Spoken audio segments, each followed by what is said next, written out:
Welcome to the 5am podcast, where we bring you insightful conversations with thought leaders and influencers who are making headway and some waves in their industries. Today, we are thrilled to have Tevi Troy join us. He's a man who's seen the corridors of power from both sides of the equation.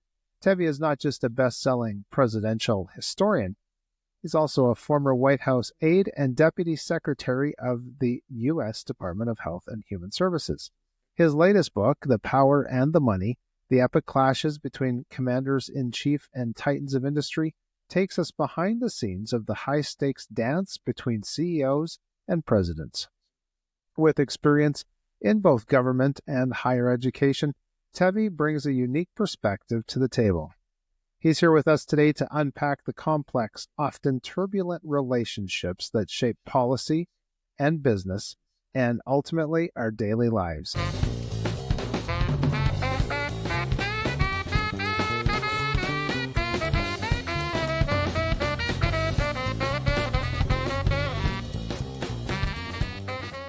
Tevi Troy, welcome to the 5am podcast. Thanks for having me. I'm glad you explained that both sides of the equation means from the government world and the quasi-academic or think tank world. Because when you said both sides of the equation, I was afraid people thought I worked for both Democrats and Republicans. So, oh yeah, I know. I had that fear as well. And that's not going to change. Oh, that's good. It's the right side of the aisle, that's for sure. Well, Tevi, let's get right into it. The Capitol and the new Trump administration have been busy these last 10 days in office. How do you think President Trump's recent move to freeze federal funding impacts the CEO-president dynamic you discuss in your book? Yeah, it's an interesting question. I think CEOs look at this and say, wow, he's really serious. He's going to take what he said and actually try and implement it. Because so many times people talk big on the campaign trail and then they don't actually do those things when they get to Washington because it's too hard. And the Washington Post is going to tell them not to. And the bureaucracy is going to say, we don't like it. But Trump, it actually is somewhat reminiscent to me of Ronald Reagan when he fired the air traffic controllers. And people said, oh my gosh, he's actually going to act like Ronald Reagan. So I think that's a big wake-up call to people, even though it's likely there'll be some kind of court limitation on what he's trying to do. Just the very fact that he said, we're going to look seriously at spending, I think it is a big wake-up call. I don't think this stuff affects corporations as much because a lot of it, the people who are freaking out the most are nonprofits who get their money from the federal government. And it just makes me think, maybe you should rethink where you're getting all your money from. Maybe the federal government that's $35 trillion in debt is not the best source of continued funding in perpetuity. So I think these nonprofits need to start thinking about a backup plan. Yes, multiple streams of income, perhaps. Yeah. Now, you're a presidential historian, and this may seem unrelated, but stick with me. Music was always a big thing growing up in our home. And, well, I was trying to think of a couple of songs that might encapsulate previous administrations. And so I was thinking, obviously, YMCA for the Biden administration. And now with President Trump, Thunderstruck really stood out to me, mainly because the speed with which President Trump is moving the ball down the field. Have there been maybe some other presidents in history who worked so quickly getting into office? You mean, I can't think of anybody who had the speed of Trump, but I could probably think of other administrations that there are songs that might encapsulate what they were getting about. But the speed of the Trump tsunami at the beginning is really remarkable. It sure is. So let's have some fun with some song titles and presidents. You and I talked briefly and shared a list with each other before we got rolling. Was there a couple of top two or three that you liked? Yeah, my number one favorite has got to be Barack Obama, You're So Vain by Carly Simon. There's a famous story about Obama that when he was a senator, he gave a speech on the Senate floor, and everybody knows he was good at speaking. And Harry Reid, who was the Senate Majority Leader, said, "Nice speech, Barry." And Obama looked at him, the Senate Majority Leader, and he said, "I have a gift, Harry," which just is astounding to me. So that rings true. Yeah. Then I think for Jimmy Carter, I would obviously think of Misery by Maroon 5, because I remember the Carter years. I was young, but not the best time. And then Nixon, I always think of his famous farewell, and then I think of Leaving on a Jet Plane by Peter, Paul and Mary, because he gives his farewell speech and then he gets on that plane and flies off to California. Extremely appropriate. And I did want to just hearkening back to my younger years and the level of maturity I was at. Bush 41, White and Nerdy by Weird Al. You have to thank you for putting that on the list. That was good. So, yeah. I actually rewatched that video just because it's so funny when I was thinking of this. But yeah, White is perfect for George H.W. Bush. Yeah, exactly. Well, we have more song titles we could go over, but I want to just circle back. Earlier this week, I had an interview that I did with Mandy Gunasekera, which incidentally comes out today, the day that we're taping this, on 5 a.m. podcast. And she and I were discussing rivalries and power struggles within the halls of the White House. And I want to just talk briefly about your earlier book, Fight House. How do you see the President Trump administration, or maybe just the president himself, pivoting in technique to navigate existing power structures? Yeah, look, it's early days. So, there's 3 years and 11 and a half months to see how this plays out. But I have to say, we have seen less infighting in this Trump administration and in the Trump campaign of 2024 than we saw in the Trump campaign of 2016 or the Trump administration that was from 2017 to 2021. And I think a large part of it is due to the influence of Susie Wiles. She is the chief of staff. She was the campaign manager. She's actually the daughter of famed football broadcaster Pat Summerall. And Trump has nicknamed her the Ice Maiden. And she has made no bones about the fact that she doesn't want to see people leaking and she doesn't want to see people infighting. And she's willing to take steps to control that. And we didn't have that in the first Trump administration. So I think that's a good influence. And I think the more you fight, the less you can get done. And the less you fight, the more you can get done. In the last week or so, we've seen a lot get done. So do you think with hiring Susie as his chief of staff, this maybe came from some lessons learned with President Trump's earlier term in office? I definitely think there were some lessons learned. Trump, by his nature, does like conflict. In fact, that's a direct quote. He said, "I like conflict." But on the other hand, he wants to get stuff done. And I think he learned to get people who are more aligned with his point of view. He learned to get a chief of staff who could actually control things. And he learned that you need to really have lawyers fly spec all your executive actions to make sure that they will withstand scrutiny. And even if they are fly spec to the nth degree, sometimes you'll have liberal judges who overturn them. So I think he learned a lot between last time and last time. Look, the first time he came in, he had zero White House experience. I had more White House experience than he, because I worked in the George W. Bush White House. Now he is the most experienced person to enter the presidency since Grover Cleveland, right? And it's a very different presidency now. So he knows more about the presidency as someone just inaugurated than anyone else in the modern era. Wow. So a notable Trump step that was taken this week was the elimination of the diversity, equity, and inclusion programs in federal agencies. How do you see this move helping President Trump accomplish his agendas? Look, the American people don't like DEI. They don't like counting by race. They've said in multiple polls, doesn't matter what your race is, Black, Hispanic, Asian, white, nobody likes quotas. Nobody likes counting by race. And the DEI were basically like the old Soviet commissars who would enforce this bean counting by race on companies, on universities. And people don't like that. They don't like snitches and they don't like counting by race. And the DEI people were the people who were doing both. So I think Americans are just pretty happy with getting rid of DEI. And I think they'll find that their companies work better. Maybe if the universities get rid of it, they'll educate better. Maybe we'll have fewer proto-Hamas terrorists on campus if you get rid of those offices. So I'm optimistic about getting rid of DEI, moving us past a bad and ugly stage in our history of race relations. Right. And we're already seeing corporate America follow the president's lead with canceling DEI departments. Some. Go ahead.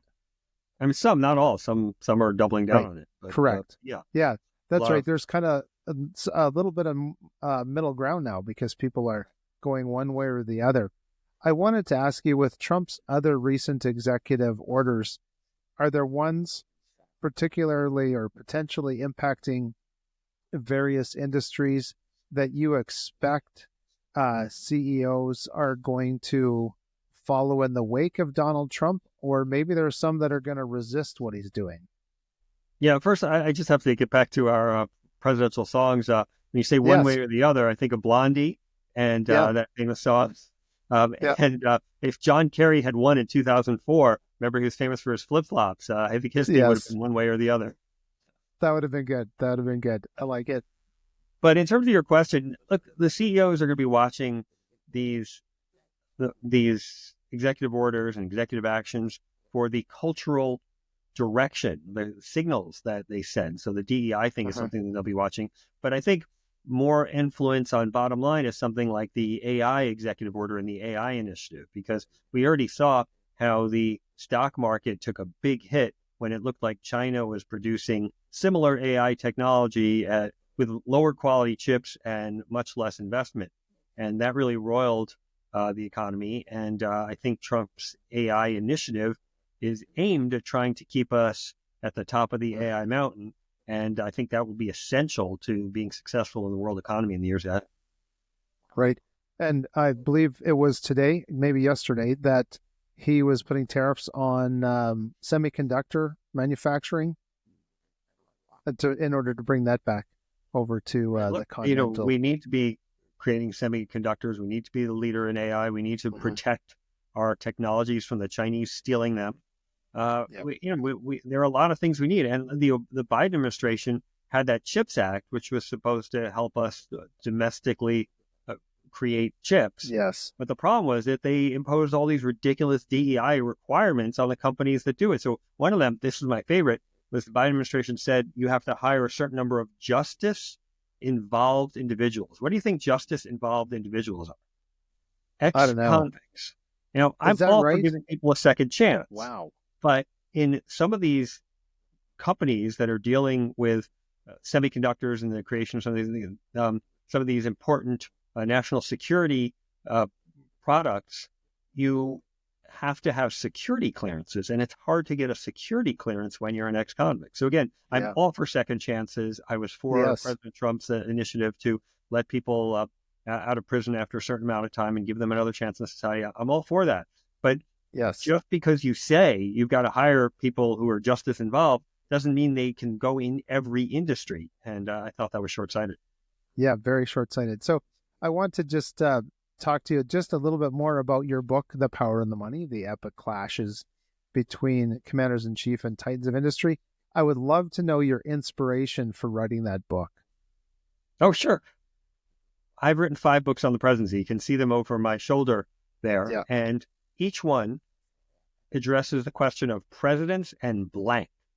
The blank is something that nobody has covered before. So I did infighting in the White House. I did disasters in the presidents. I did pop culture in presidents. All these are things that nobody had covered before. And something that speaks to our current moment. And I was looking in the early 2020s and saying, wow, there's a lot of noise about CEOs, how dominant they are. Biden was just talking about the oligarchs, how rich they are, how much influence they have. But also, I noticed they were being resented by both parties. Both Democrats and Republicans have their critics of these big companies and big CEOs. Yeah. So I said, has anybody done a history of presidential interaction with CEOs going back to the big guy, John D. Rockefeller, and his interaction with multiple presidents, including Teddy Roosevelt, the guy who went after him hard and led to the breakup of his company, Standard Oil. And so I did this 150-year history of different interactions between presidents and CEOs. And all of the CEOs were people who had interactions with multiple presidents. Jack Welch, for example, a guy from GE, he knew 10 different presidents. And so we cover a lot of ground in this book, but it's got some great stories, and it really speaks to our current moment because of what's been happening with, you saw all the tech CEOs at the inauguration. You see how integrated Elon Musk is into the Trump administration. So I thought it was the right book for our time. Yes. So I wanted to ask you, was there some surprising dynamics that you uncovered during your research for the book? Oh my gosh, so many. One of my biggest surprises, I mean, almost a jaw-drop moment, was when James A. Garfield in 1880 is running for president, and he sends a note to his political advisor, a guy named Amos Townsend. And he asks him about this guy, Rockefeller. He doesn't even know how to pronounce the name or spell the name. Nice. He says, he sounds like he has some money. Should we ask him for money? And Townsend writes back, the name Rockefeller will cut like a knife in Pennsylvania. So 150 years ago, we already had this instance of CEOs being a target for money for campaign contributions, but also a potential villains and somebody you had to be wary of in the political sphere. So the same dynamics that we have today existed 150 years ago. So that was really a eye-opening moment for me. Interesting. So I've got to ask you, a couple of my favorite presidents, Grover Cleveland, strangely enough, Calvin Coolidge. Did these two fellows have to contend with CEOs as well? Oh, yeah, absolutely. And look, there's nothing strange about being a fan of Grover Cleveland. I think he was a terrific president. Yes. The interesting thing about Grover Cleveland is he was a Democrat, but he was a pretty conservative Democrat. And the next Democratic president after him was Woodrow Wilson, who was far to the left and big progressive, and many problems with Woodrow Wilson, including the fact that he resegregated the federal government and he tried to prevent women getting the right to vote. And he was a very problematic figure. I'm not a big fan, but he won within the Democratic sphere. He took over the Democratic Party and he rejected the Grover Cleveland approach, which again was a much more sober, conservative approach. So the Democrats reject Grover Cleveland because of the direction in which they went, but Republicans don't embrace him because he's got a D after his name. So I think Grover Cleveland deserves a lot more credit, scrutiny, and appreciation. But yeah, I'm glad. I have stories about Grover Cleveland with J.P. Morgan, the great financier. And Calvin Coolidge is mentioned right at the front of the book, where you have the coda to the book, where it says, the business of America is business. Coolidge was a big fan of letting business flourish. He had good relations with Henry Ford. And there's lots of Coolidge in the book, lots of Grover Cleveland, lots of great stories. Well, that's great. Now, can you share an example, and maybe you already have, so you can tell me if you want to pass on this one, but I think you'll like it. Can you share an example of a particularly interesting clash between a CEO and a president from the past? Yeah, absolutely. Henry Ford really disliked Franklin Delano Roosevelt. He didn't want to accept his NRA, his National Recovery Administration, had these blue eagles that they would put on businesses like a stamp of federal approval, which has more than the whiff of fascism about it. We approve of this company, not that company. And he said, I don't want to have that blue buzzard anywhere near my business. And Ford would tell anti-Roosevelt jokes, and he was very critical of Roosevelt. And so they had these bad relations. But then World War II comes, and Ford builds the largest armaments factory in the world in Willow Run, Michigan. And FDR, despite their enmity, comes out to tour the plant. And they have this tour in the back of a Ford, of course. And poor Henry Ford is stuck there in the back seat, wedged between Eleanor and Franklin Roosevelt, both of whom he hates. And he's sitting there giving the stink eye to his son Edsel, who's in the jump seat facing them the whole time. Funny. So that's how Edsel got the ugly car designed and named after him. Probably. Now, Edsel, I think Edsel gets a bit short shrift because obviously he did have that horrific car named after him. But he was really trying hard to, I think, minimize some of Ford's worst impulses and trying to make sure that Ford wasn't alienating the powers that be in Washington too much. So he was kind of far-sighted in terms of recognizing one of the themes of my book is that CEOs need to maintain relations with the presidents, need to maintain good relations with government, even if they don't necessarily agree with the ideology of the president in charge. Well, that's good. That actually dovetails very well into my next question, which is, how do you see the balance of power between CEOs currently and Donald Trump evolving over these next 4 years? Yeah, it's a good question. In general, my theme in the book is that if there's any one clash between a president and a CEO, the president in that individual clash, while the president's in office, has the leg up, has more power. But the CEOs have staying power. Donald Trump is constitutionally limited. At the end of 2029, he can't run for president again, or can't be president again. These CEOs could be around for decades. I mean, Mark Zuckerberg's been on the national landscape for almost 2 decades now.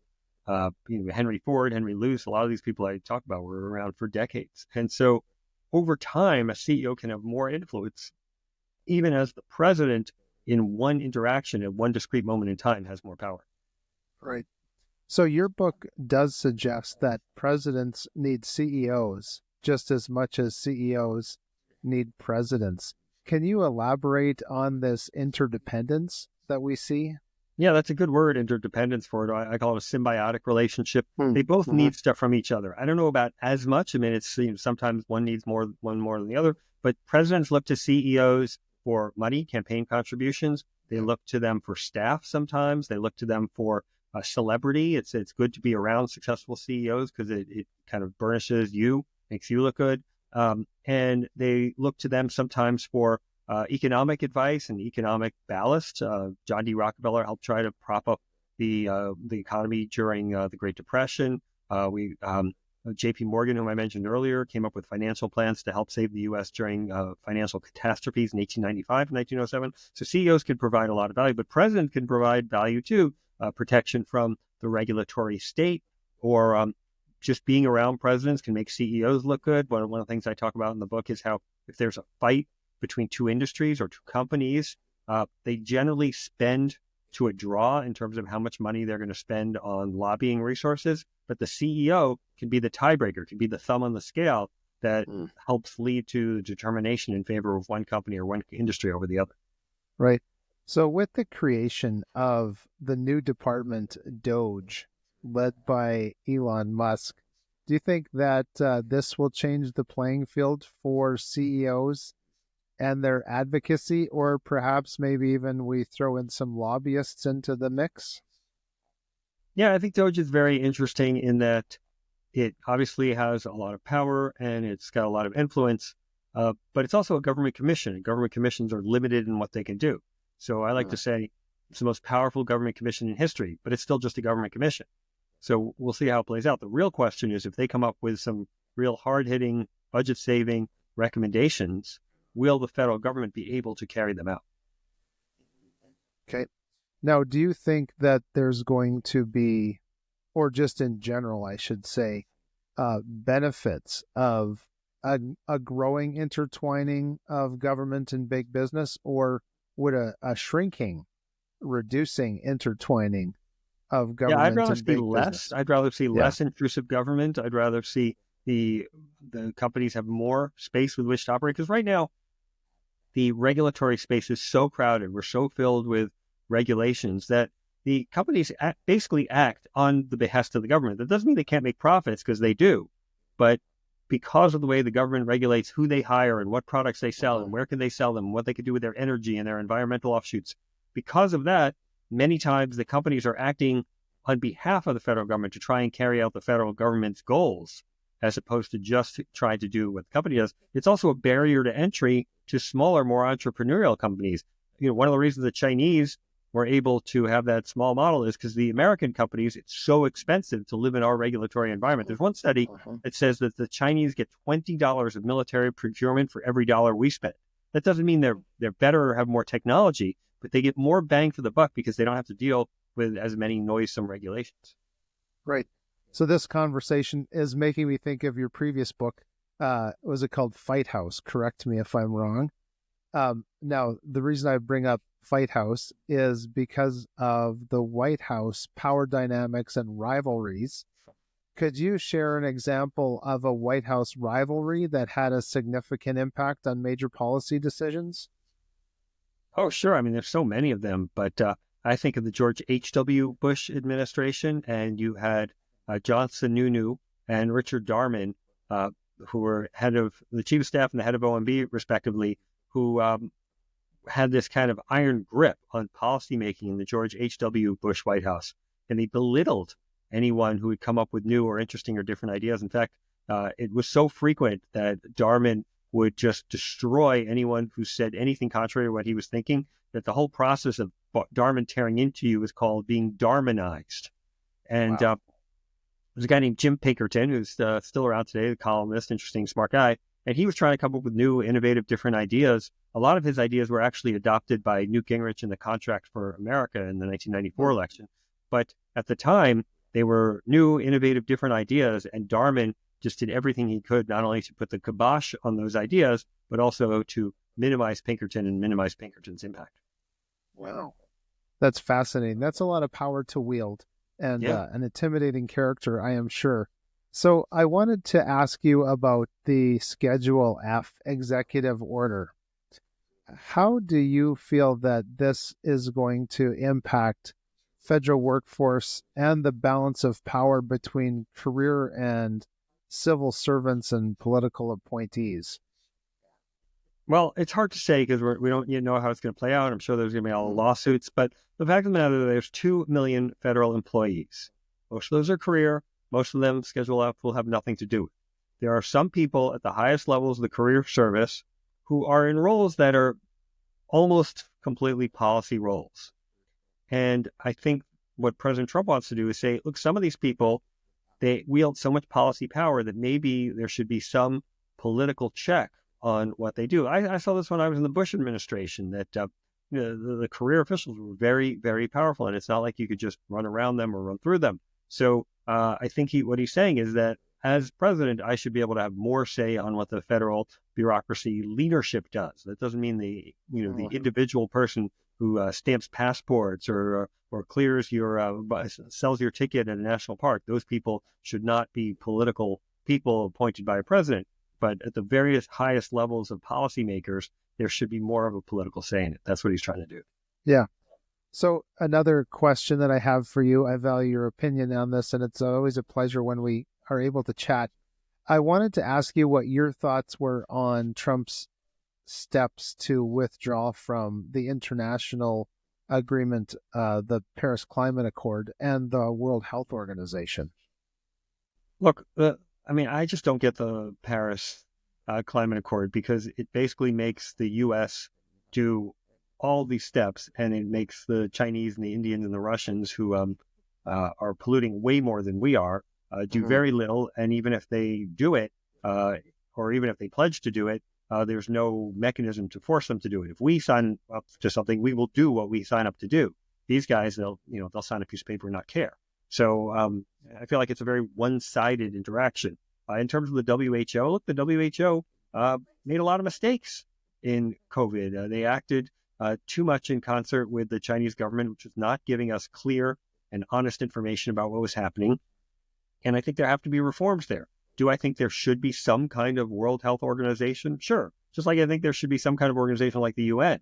But the way it is run now and the way the UN is run now is they are not run by honest democratic nations. So in some ways, I would prefer to see a league of democracies at the UN, and that subset of democracies run this World Health Organization that is a, I guess, democratic international health organization of companies where you can trust their word and you can actually work together in a cooperative way.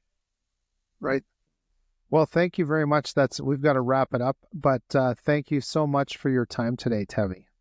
Great. That was super. Thanks so much. Yes. And we'll have to circle back to some more songs that encapsulates. Always happy to do that. Administrations. That's good. And to our listeners, thanks for joining us today. Thanks for listening and watching. Please remember to share this. Of course, hit that ubiquitous like and subscribe button. And thank you, everyone, for watching. I'm Michael Clausen.